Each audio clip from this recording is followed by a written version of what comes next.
Hello YouTube viewers, welcome to my channel Science to Technology. In today's show, Future Friday, we're going to talk about exoplanets, aka planet hunter or planet hunting. So let's dive right into it.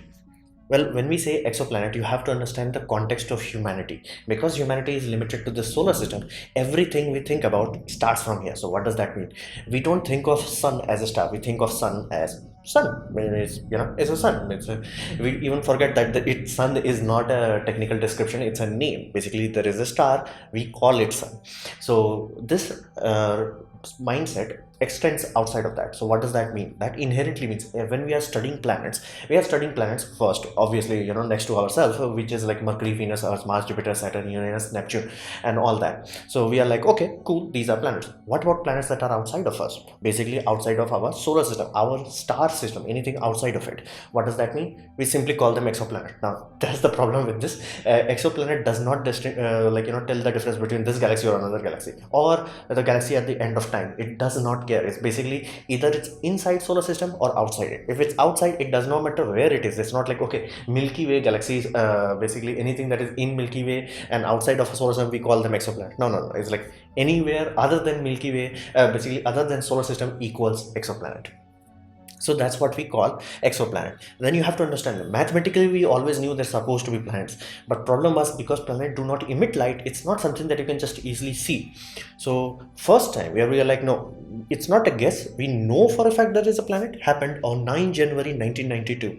And this time we began get the first confirmation where we are like using Arecibo radio telescope. We are like, no, this pulsar has a planet, and that's why, because pulsar was bright in radio waves, we could easily see that. And not to mention, this radio antenna was huge. We can tangibly, reliably, accurately confirm that no, when we are saying that there is a planet, it's a planet. There is no some other event causing it, because again, planet has a very defined signature. Basically, it's going to repeat after every defined orbit period. So we realized that. And once this happened, because before this many astronomers tried to find planets, and not to mention many of them got confirmation, but afterwards, that means the tools they were using back in the day was not good enough. This time it was first like, this tool, I'm going to use it to find a planet, and if I found a planet. Another time it was like, I think there is a planet, and like even if you claimed it, nobody could verify it. Nowadays it's completely different. So this was the first time. It's a very early system, so to say. 1992 is not that far back, it's like my birth year. So we changed, like our mindset changed. We went from, okay, there may be planet, to we know for a fact there is planet. It's just that we are limited by our tools. Basically our science is there, our physics is there, our understanding is there. It's just we don't have the tools to utilize that. So that's when this planet hunting system began.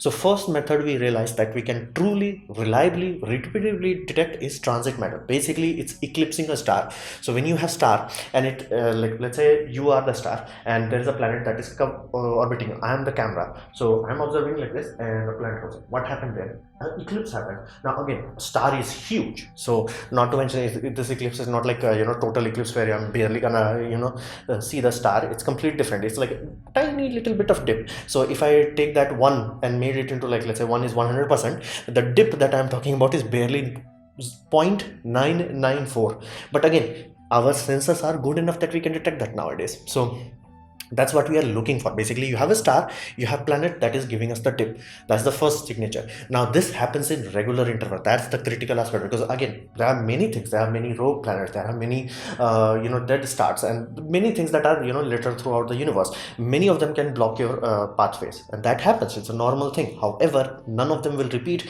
and none of them will repeat in a repeatable fashion. AKA, it's not only that something keeps happening, it will be like, no, we will say after 3 days it's gonna repeat, and it repeats after 3 days. Because let's say something else that is orbiting, but it's a decaying orbit or expanding orbit, it will change. So first time it will happen in 3 days, next time it will happen in 4 days, after that it changes. So this is the critical aspect. We know only planet can truly do this, where it's like, okay, every 3 days it's orbiting, or every 7 years it's orbiting, every 35 years, or depending on how big the planet, how close to it is, we know for a fact, and it repeats, and that way we can tangibly justify, no, this is a planet, deal with it.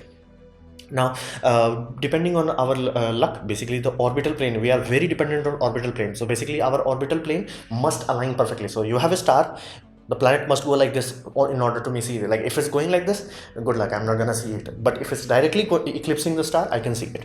So it's very dependent on that method. Basically, trajectory must align, otherwise you will not get anything. But if it does align, you will not only find, okay, there is a planet, not only what is the orbit size, you will, because of the dip and all that, you can figure out many things, including size of the planet. So this is one method, and because of our semiconductor industry, they become YOLO. We can truly detect these things on a massive scale, where we can like, okay, this is a sensor, analyze the whole sky, and we're like, dude, these are planets. We are that good nowadays. So this method became our like go-to. Then what happens if orbital planes are not aligned? Because most of the planets don't have perfectly aligned orbital planes. So what we're gonna do? Stop searching? No. Thankfully, there is gravity. So what does gravity do? Well, stars have gravity. We know that for a fact. So, basically, sun has gravity. Earth is orbiting around. Everything is simple there. However, Earth also has gravity. So same happens for other things also. Basically, planet also has gravity. What does that mean? That means the planet is also tugging on the star. Very little. It's like if tugging power from sun, basically the star to the planet would be, let's say, 1 megawatt. It would be barely 1 watt from planet to basically star. But it's there. It's not zero. What does that translate to? That translates to there is a bit of wobble. Basically on a yearly basis there is a bit of a wobble. Now this wobble does not change too much, however it does cause Doppler shift. Now here's the interesting part. Doppler shift does not make the, let's say, a blue star go to red star. That does not happen. But what does happen is, like, we know a star, we know its signature. That signature starts to shift. That's why whenever you talk about reflexive motion, people will keep using the word spectrum graph. The reason is basically there is a signature. Let's say you're supposed to see two dark line on a green band. When the star starts to shift, it will end up in yellow zone. Then it will come back. Basically the fingerprint is switching back and forth, and based on that you can calculate the mass of the planet and many other data points based on the how often that happens. That so not only you can be like, okay, there is a planet, you can know how long it does it take to orbit and the mass it has. So this is also a very good tool, and it is very independent in terms of orientation. You do not have to be like, okay, the orbital plane must perfectly align, otherwise it's useless. That does not happen here.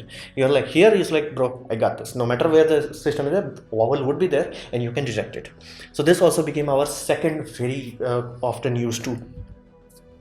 Then we come to the third tool. Now this is a very recent one, but again more and more research is being done on this, and this also might become a very prominent tool, microlensing. If you have watched my last Future Friday videos, I talked about gravitational lensing. Microlensing is basically a subcategory of that. It is generally caused by light bodies, basically very low mass objects, aka moon, planets and all that. So you have a star, you have a planet rotating around, but again, because this is galaxy and there is stars everywhere, you will have a star that is behind it. Based on the light pattern of that observing star, you will see a weird dip. Like the dip will not be like, okay, eclipse dip. It will be like, it will randomly start to glow higher and then it goes. There is a very weird signature to it. It's like, you can see it's a very weird signature. Based on that unique signature, we can figure out the gravitational constant, and we're like, okay, got this, there is a planet there. This is again kind of a new tool. It's not as used as all those two other methods, but this is a tangible method and does work. We have tested it, it's there, and many new instruments are being built specifically to focus on this, because it does require a bit of a 3D perspective. It's not like you're observing a point, you're observing a whole sky, and then you are observing for the distortion that is happening because of the gravity. So microlensing is also another tool, and this is also orientation independent, so you do not have to worry about like whether it's aligning or not. So this is another tool. Now all this got kick-started because of Kepler, because even though we discovered a planet, there was not too much happening after that. It was like, yeah, we lucked out, there is a pulsar that is very bright in radio signature, we had a telescope and we detected it. Too many things aligned for that scenario to happen. However, this mission changed all of that. This mission was like, okay, NASA is gonna sit down and they're gonna launch a project. That project was launched, basically the actual spacecraft, March 7, 2009. So not very old. That's why I'm saying this is a very new field.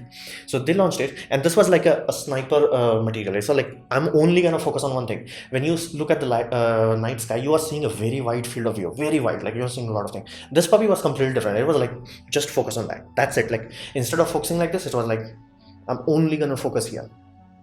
So that was like a very a constellation, not even a whole constellation was covered. This was a very small patch of sky. However, it looked there, and because of our development in instrument technology, it kept looking there for 9 years. So based on that time, the light dips and data collection, we reached a point in 9 years, it discovered 2,600 planets and counting, because again a lot of planets are still discovered in the data. Even though mission has been retired, it's just data is still going through. A lot of people are whose job it is like, okay, shift through the data. So I'm pretty sure this number will go up. So but you have to understand that before this it was like, I think there is this one planet, I think there might be another planet.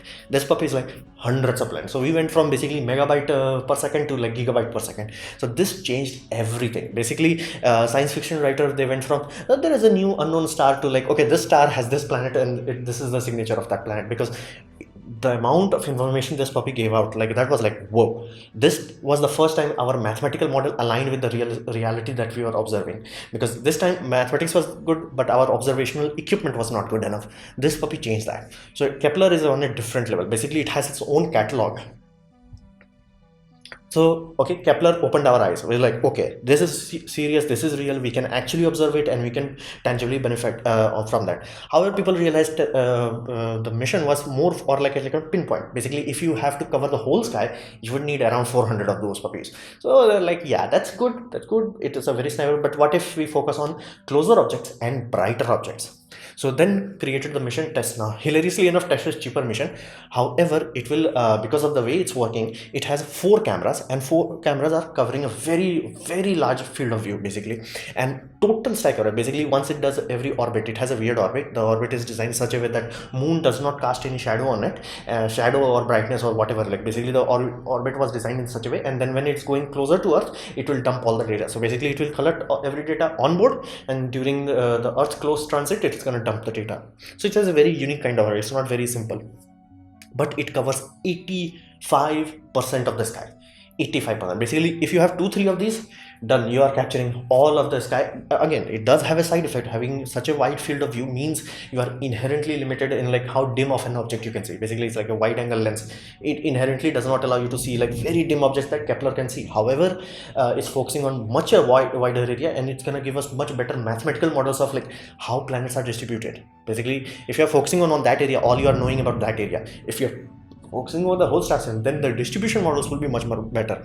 And the way the orbit has been designed, it has 2 overlapping system which will constantly observe basically polar ellipticus. Basically you take Earth's north pole, focus on top of that, the sensor will always be capturing on that. Why is that? Well, it was done in such a way that if James Webb telescope ever gets launched, that will also observe these areas reliably. So if this puppy finds any planet that is very interesting to observe, using the better sniper equipment of basically James Webb telescope and spectral graph of that, this will provide the main data. Hey, focus on this planet, this here, and then based on James Webb telescope, you're like, okay, this is the atmospheric signature of that. So that's why it has such an important focus on the polar regions.